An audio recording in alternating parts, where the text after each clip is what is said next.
السلام علیکم ورحمۃ اللہ وبرکاتہ.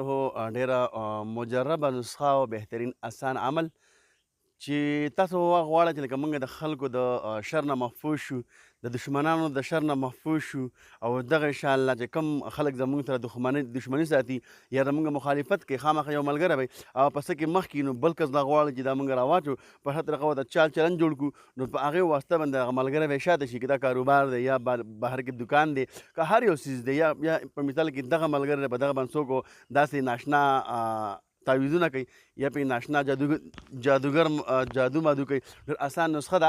د هر مانځه نه بعد وفیرې آیت الکرسي وایي انشاء الله العزیز. د الله په فضل سره زما د په نمبر په سکرین باندې بیا خپل نمبر دم لیکم چې تاسو به انشاء الله العزیز د قیامته پورې مرګ نه علاوه هیڅ یو څیز به هم ضرر نه رسوي. ډېره مختصر ویډیو ده، مخکې ملګرو ته ضرور شیر کړئ. جزاک الله.